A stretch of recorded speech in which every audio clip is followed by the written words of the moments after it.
He opposes the process yakoleddwa kuona yakoze eki n'olwekyo asaba results zikole ki ziddibwewo oba mu America oba mu South Africa so holiday yerabidde nti mu America ne biiru gy'alinayo gitirivu bunene tennaggwayo Second, Trump, if you have birthright, she have a good that, literally. So to is a good one, not to bully about America. Manobo never will have one, Navasaria, Abasika Basari, the Chibagani get our America. And there was a Sadi and I don't know what was a Jews. Tindoza Baagala kola test baja kusoka baje ko mu court bajibulire engeri ki je bagenda okukikolamu court eyige etegeere engeri ki je bagenda okukitambuza naye si kyangu ne bwana agenda ku munu ezo results zavudde mu gaalo zentuufu kubanga ate naffe okukisaba twali twakitegeera dda naye ng'omusajja bwakola era bajjajjaffe kye baakolanga bano abakazi bazaala ne mu baganda bo ne mu baani naye bwe waba nti maka mulimu emirembe osirika busirisi naye bw'oba okola ekiramu n'olyoka okiteekamu nti naye oyo omwana oyo si wange babanga batindiize nga tekyogerwaga banakoti so n'olwekyo naffe tetwayagala kukyogera tukimanyi ne bwagenda ku njuba oyo omwana si waffe era kyokolaba lamuze obaba wagamba toyinza kukkiriza system byakoze nti bikufevalinga ate noga nti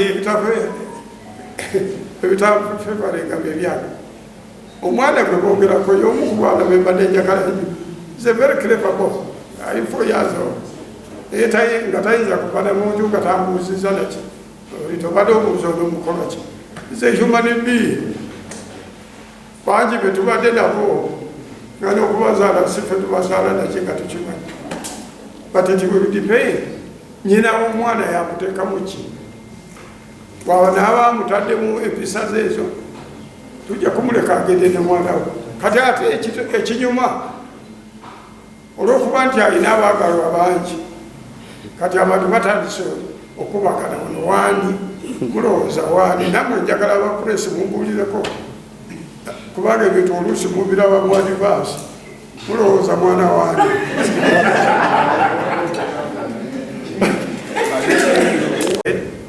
uwe newe bagamba abataoism eddiini y'ekyina enkulu let things take their natural course buli lwopapa president naye alina amaka ge n'ebizibu byegibiri lwaki nze nandikutisa ebizibu byange ng'ate naye abiraba mawulire era kyekimu ku kimugenda okukola in the end at one time he will form an opinion and he will wait for it inshallah.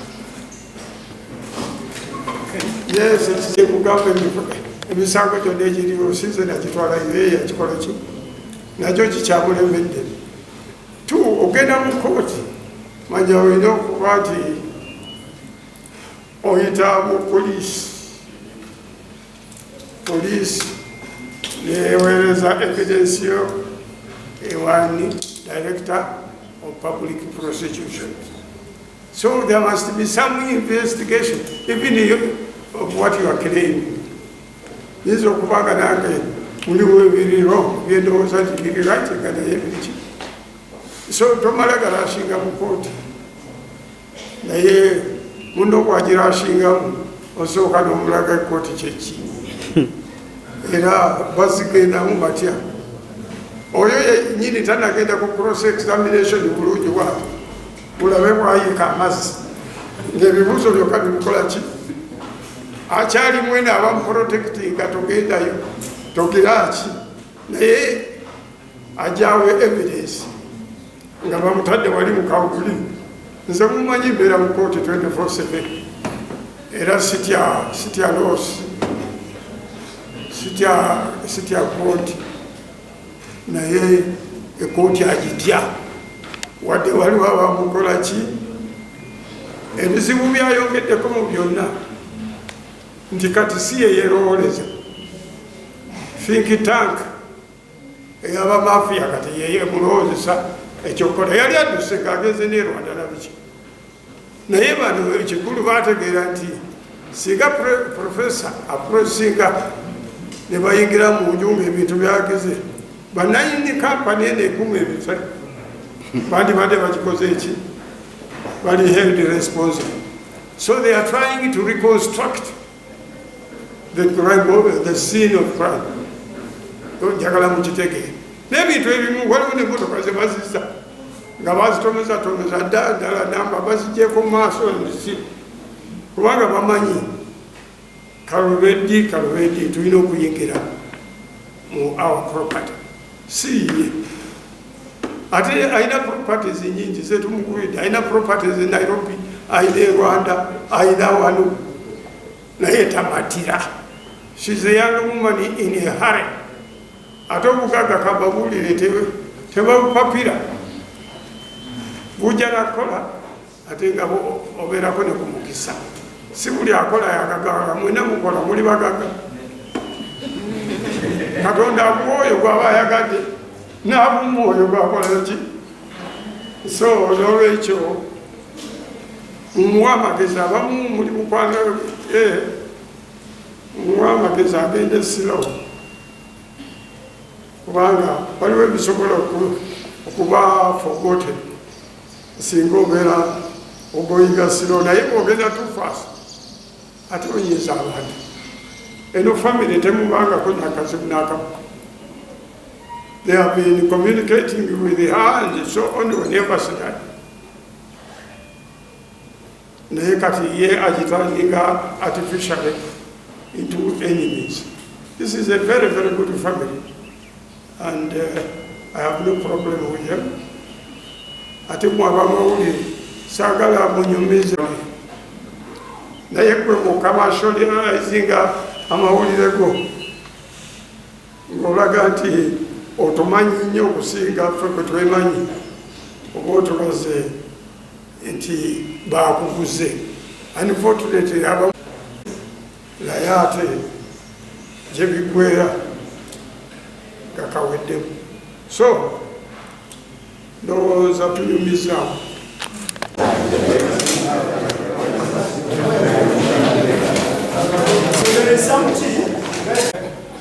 He was not put in the cell, but he was constantly put on a patrol vehicle for 3 days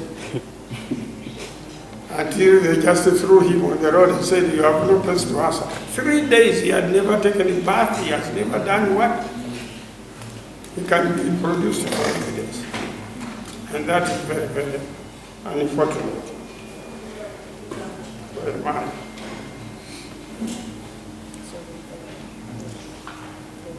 So they were picked up. His friend also managed to run. And by the stationed police patrol vehicles at my home. And the Scorpion Investigations and Security Company Limited yards. I wonder why the CID boss, Mr. Tom Magam, has decided to make security barracks and all safe houses in my home. Because 2 patrol cars, or patrol vehicles, police patrol vehicles, are stationed full time there. In addition, and that is during the day, they will go out a bit, but they come out during day and night. In addition to the security guards, what is there to keep? Whom are you protecting? Who is interested and why? Currently, all my family members are not allowed to access my home or our home by the security guards and the police operatives. So I'm forced to be out of my residence so that others can occupy it, and we wander. So I now would request that the IGP carries out a serious investigation against his AIGP, Assistant Inspector General Police. He's a big man. That's why he can convince the small ones, or even the orderly. What an investigation. Mr. Tom Magambo, and those working closely with him to frustrate my efforts to get justice. This is a whole question of justice. And the private security company of my home to answer for the theft of my properties under their watch. Mr. Magambo's decision to ignore all instructions to allow me access my home and his unnatural interest and prolonged protection against the justice of my estranged wife is extremely concerning, worrying, and mind-boggling. The men may understand what I'm talking about. I don't know about the women, but we are concerned. Why you are supposed to be neutral, is it? Why you favor the opposite gender? It's mind-boggling. I've been made to understand that my house in Buziga and various plots of prime land, which I own in Kampala and other places, are being put on sale, again without my consent, by Miss Irangunda, together with the other characters such as Mr. Ntaganda Ephraim. People have gone there to ask him, they said, ask Ephraim Ntaganda. And you know, we have been reading stories to the eating cabins, which we have placed on them, and the newspapers. We have issued the notice at the house number 4 or 6. And Polar Close or Tesawan Close is not for sale. We put it in Mukade, we put it in New Vision. Did you ever see it? Or you have no time to see these things. Furthermore, a cocoon and gang of Mafia land and property grabbers, of which my estranged wife, Rangunda, is part of, are hell-bent on stealing all my hard and family, personal, and institutional properties and assets in Uganda, Kenya, and Rwanda. So this is not just a joke. It's a well thought out plan on how to bring us down. They want to share the properties. And that's why, partly that's why I was supposed to be put off on earth.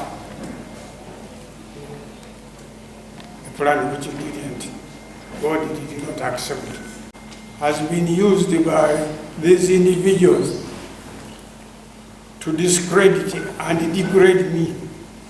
I'm a man of honor, you all know. The boy who was born yesterday is trying to degrade you. What history does he have? However, the truth will always prevail, as it has already started. Unfavorably. I thank some sections of the media that has reported truth and have been positive to me. Even I sympathize with those who are trying to discredit the professor. It is disturbing and disheartening that a senior citizen,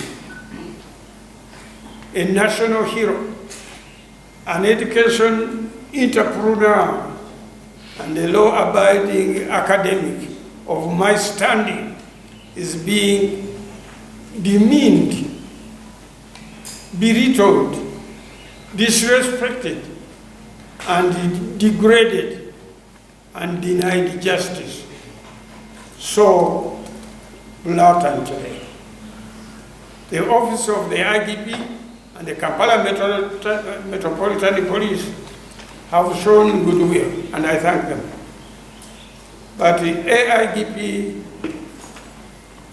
who is also Director CID, Mr. Tom Magambo, appears to have deliberately frustrated the entire process for reasons best known to himself. We can start guessing why. Call for justice and intervention. At this point, I am requesting for an in-person appointment with the Inspector General of Police to find a constructive way forward. I firmly believe that justice delayed is justice denied, and I refuse to be a victim of institutional neglect in my own beloved country, the country that I fought for. I'm proud to be a district former ambassador of Uganda to the Kingdom of Saudi Arabia and the Gulf states. I'm proud to be a district former ambassador, as I told you, and a high-profile historical leader of the NRM, National Historical Leaders Forum. I'm not ordinary, I'm a VIP, you should know. I'm a doctor of letters, national hero. And these guys who have just gone to mid schools and stopped there are the ones tossing us around. I thank the media, very much so. I thank the public. I thank my family who have stood with me, and the well-wishers for their continued trying time. I'm sick and I'm being bombarded. When others are saying I'm pretending. Let them one day, God, give to them what He has given me, and you will hear how we are crying. I also thank the Chief of Defense Forces, General Muhoozi Kainerugaba, for his tweet on his X that he made on the 16th of April 2025. Some of you never read it. Sympathizing with me and wondering why this young woman could do this to an honorable old man. And he was wondering what is the police doing and what is the police for in this country. I thank him a lot. Aluta, continua. Owekitiibwa Ambassador Alaajanye Kateregga, founding Vice Chancellor Kampala University.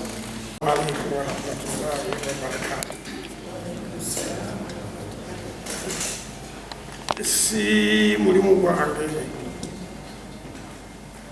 bulijjo wakanya bantu bakola mirimu gyabwe bulungi, wakanya gavumenti oba ebitongole byayo, naye ku luno kikutte ne kikwatira ddala ku nyama. Endowooza tikatubabuulireko ekyamujja kuwulira nti waliwo ekituuse profesa mwebuuze bababuulire nga bano aba social media kubatira ayina bisukaali bye ebikibiki, naye mumanye tebijja kuba bisukaali, bijja kuba bintu birala nga bikwata ku maka agamaka gemuwulidde obulungi. Abamu abaana baamu, abalala baaki, bawalala ate nga n'omuze gukyakola ki nebino firimu gye tufuna mu bino eraga nti omuze gwe twakompuliningako gukyagenda maaso so kwe kubujjayo ebimu ku mazima ebiriwo nga neemulugunya kinene mu lwatu ne mu kyama nti ekitongole ekimu naddala ekya poliisi CID Major Tom Magambo kimbuzizaako embiibya ku bulamu bwange okuva lwe nateekwa bwe nali ngenda okufiira obwereere obutemu bwali buntuusibwako mukyala wange ne bannongoosa omutwe era mulaba nyambala seppeewo kuba omusiraamu tusikirizibwa ambala zino ziseppeewo ezo twazirekeramu naye bambi gulabika bubi singa seppeewo tebaako so mumanye nzayogera namwe ndi musajja mukulu ate ndi bwakitiibwa Ssaabasajja Kabaka yampa ekitiibwa ndi mukiise wa education wa zi universities ziwere 3 n'endala zikyali so ndi munnamasomero ndi musomesa ndi ambasada nali ambasada wa mala emyaka 11 mu Saudi Arabia ndi investor mu education atanateekamu odule nti miliyoni emu miliyoni za dollars eziwera naye bwe mba nfunye ekizibu mukyala wange yakituusizaako ng'ate naye ayagala kunziba bumpi yasomera wano mu 2012 up to 2012 university yasomeramu mwagamba nti yeyagizimba ekyo otandika okwewuunya ate ne wabaawo abamuguliriza obulungi era ne bayambibwako abakulu mu kitebe kya poliisi okutuukiriza ebiruubirirwa bye ne bayambibwako oba nayambibwako bamafia ababbi b'ettaka ababbi b'ebintu abakuba kalikyuleeta gye batakolera ng'abamu yabeesembereza ye mwennyini kubanga abamu kwogera olulimi lwe lumu n'abalala nga abafunye mu ngeri ze naye bonna ng'ekikulu nti musajja gwe wafumbika mukadde ebintu takyabitegeera bulungi ye bwe tumugjawo yoti kyanguwa nnyo kubanga abaana bo tebakola ki tebaliiwo ate n'ebiwandiiko ffe tusingamu so tujja kuba tuyisaawo ki era ne balonda faamu y'abalooya nungi nti ne bwe tukola gundi press conference ogirabanga ekyo ne biki ekyo ojja kusanga bebamudiddemu ekyokukola ki kubanga n'oluzungu oluwandikirwa bwebityo bambi taluyina naye ojja kusanga eperewertene ansa oluusi n'ababukedde bakibalansingamu nabo balina omulimu gwe batukolera ku saidi eyo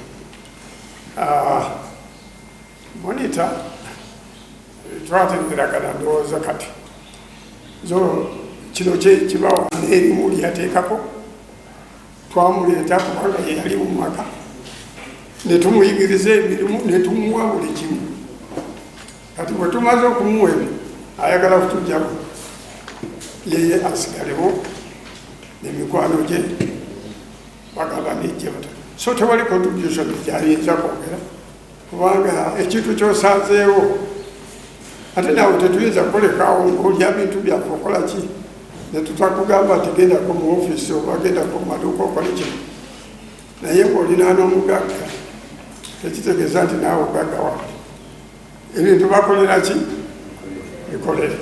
So ekikulu mu kino twagenda nga tutegedde nti tetuweereddwa bwenkanya mu misango gye twali etugenda tusaba through our lawyer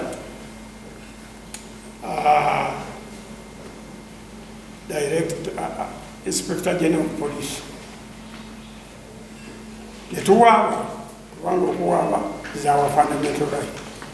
Ti ebintu bibino bigenda bikwaba tewali afaayo gye tuwaaba be bakwano booli bwe tuwaabira ne bwe tuba tetunawaabaga ye bamuyise dda nti ate gweje bano bawandiise kino bwe tuddemu bwe tuti.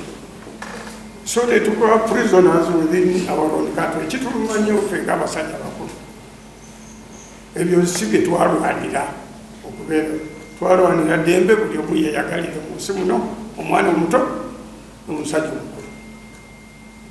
Naye bw'owulira nti ate abavubuka bato batandise okunyigiriza abasajja abakulu abeekoleredde ebintu byabwe nti ate balina kampani ezirina okubayamba ezisinga okuwoza emisango naki awo otandika okweraliikirira essaawa eno wa eggwanga gye tulitwala.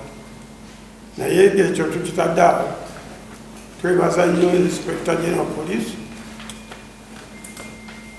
eyakkiriza okuwuliriza ensonga zaffe era n'alagira emisango gyonna poliisi gye yali ekanyuza eri CID giddemu okunoonyerezebwako.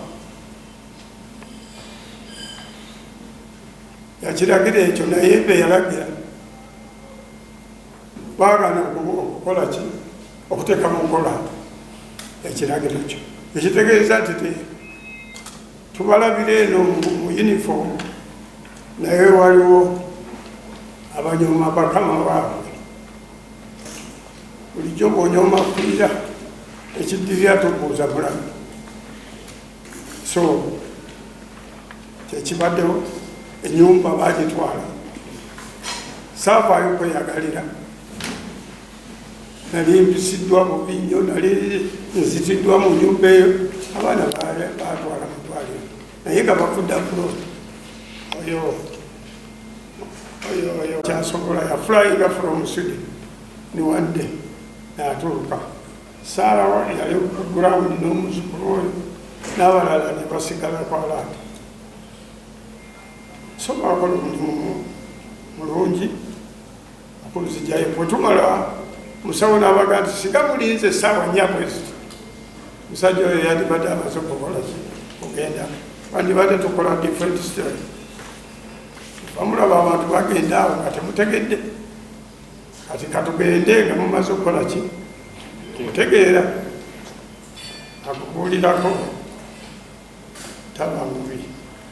So n'olwekyo bannange wannagamba ono atufuukidde ekyambika buli kye tukoze okuwaaba kyonna bamulagira ebintu byonna n'agana okubiteeka mu nkola.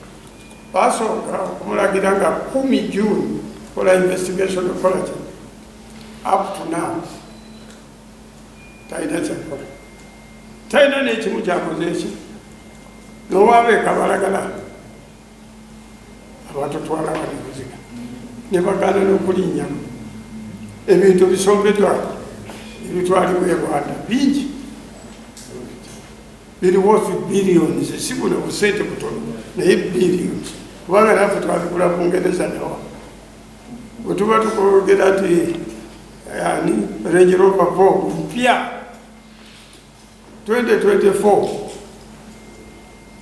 kati oli bwamala kagitwala n'otwala boxi n'otwala jipu n'otwala ki olabira ddala ne watabaayo investigating. So nga abantu abalala bagamba bugambi nti omubbi ali wano biki poliisi yonna negenda ekola ki emunoonya naye ono omubbi ewaffe ye bamukuuma bukuumi.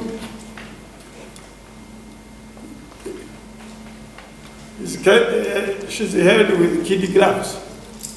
Mukwano gwabwe to say the least omukwavu gwe twogerako. So kyekituviiriddemu okujja okulaga obutali bumativu bwaffe Uganda Police, kubanga right yaffe naffe kubeera mu Uganda, right yaffe naffe okukuuma ebintu byaffe byetukoze. Tetujja kukola bintu ng'abalala bakola ki, batwala butwazi kubanga bo bagezi ba Mafia bali muno ate bemanyi mulimu kakunzi. So tetujja kwagala kwogera wa gye bava ethnic group zaabwe, naye ate bwezitunuulya obulungi zifaanagana eyo balina engeri gye beeyagalamu ne gye beekola ki. So bwetuuka ku bye tutuuseeko byonna tuyinza kusirika nga bakunyigira muli. Motoka zaffe ziri followed. Nja kuwulira nti profesa bawukuliddabe osasira ki.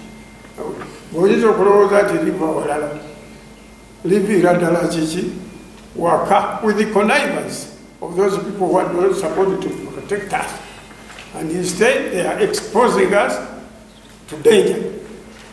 So katugende naye katukoze eki, katwogeddeko, katugende naye nga n'abaana bakomyewo mu properties zaabwe nabo bayige bwe bazikola ki, bwe bazirwanira. Institution ng'eno is not meant for me. Yakasomesa abaana abasukka mu 3 abalina degrees zawano mu nsi yonna, bali ne mu American Army and so on. Tewali yandyagadde kudda wano ng'owulira nti ba Mafia baagulawo dda ne bateekawo ne hoteri kubanga wali kumpi ku mazzi. Ye olagawo ki ekyapa ne kigula Kenya, naye Interpol neewandiika Kenya, Interpol Uganda netandika kudiridaalinga. Oli bamuyita ati andi mulwadde nja kujja next week. Wiiki bwetuuka nagamba mumale okuyita wano profesa tuteseemu ndabe beyanampaako nange yenakola ki. Ebintu tebigabanywa bwe bityo. Olidde ne bwoba ofudde waliwo amateeka agakola ki, si buli abyeyagaliza yeki, era bakugamba nti akola ki mu Luganda ajjanjaba omulwadde siyamukola ki, siyamusikira. Temumanyi Luganda, lwaki musaba okwogera Luganda mwekamukozi neweteekamu ebbeeyi kubanga kupapula samwe yabakukola ki. Naye zino institutions zikulirwa kampani si zansikirira, ate zibaako n'emyaka babatagobaako ye founder, naye abalala bonna bwebwe mugamba ti emyaka 5 wegiragira tujja kukyusa n'abalala bakole ki, batambuzeeko. Naye gwe tojja gamba nti gwe n'abaana baba bamuli butono bebasaana okukola ki, okutambuza ekintu.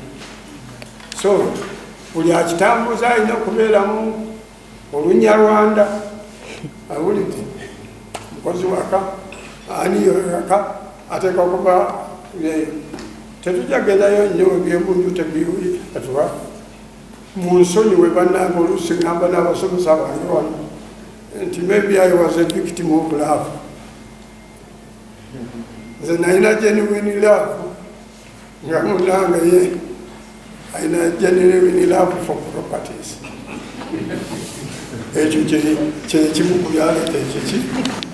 So when I'm apologizing, sigamba nti siriddayo kwagala omwana bweyayimbaani omwana yani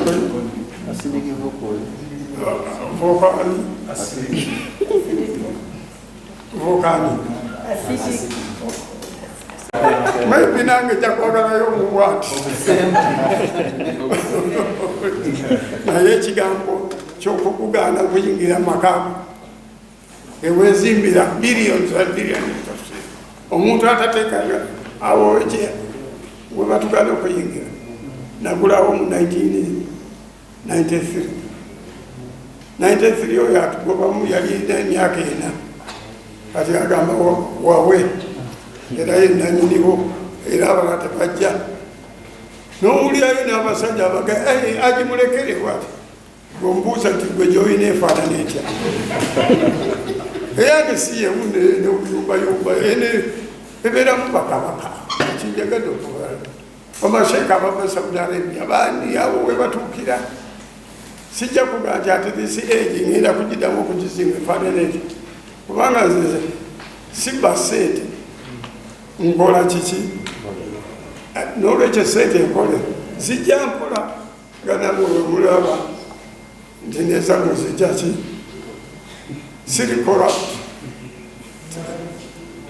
era siyingiragako mu polisi sero anywhere in the world nakatambula mu nsi ezisukka ekyenda mu omukaaga naye tewali gye baali bansabye kuyingirako muki esente zange nakola nkola kati bano nga bakozesa ate organiziza polisi bagezaako okunsalako bagezaako okunziba tali omu naye kati ow'amaanyi ataddemu amaanyi agasinga yoyo director wa CID simutidde kubanga naye yatambadde otabaala omuntu naawe oleka mwagana dda.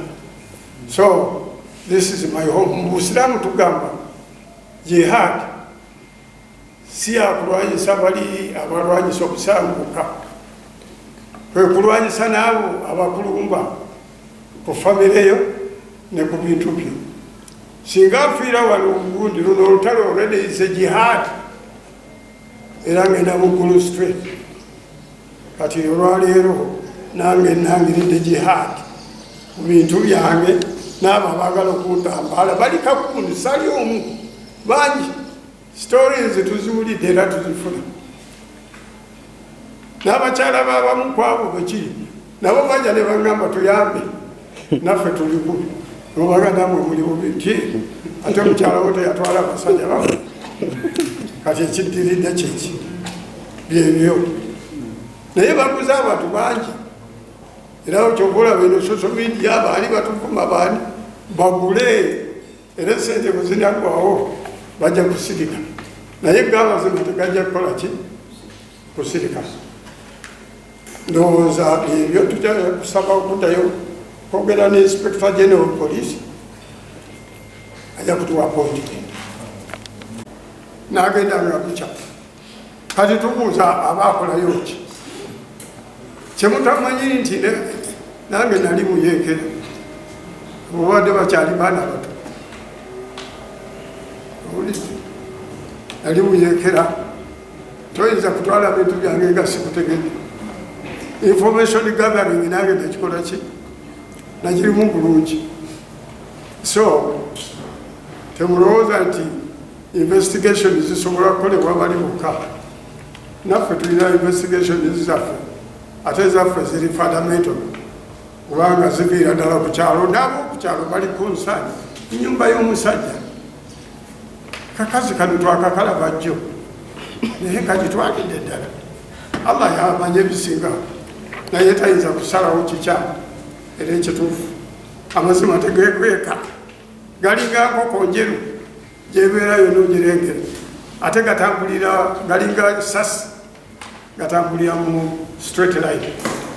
Ndowooza kati eweekomaawo kati reconciling is a different thing. Okay? Somebody said you can forgive but never forget. Okay?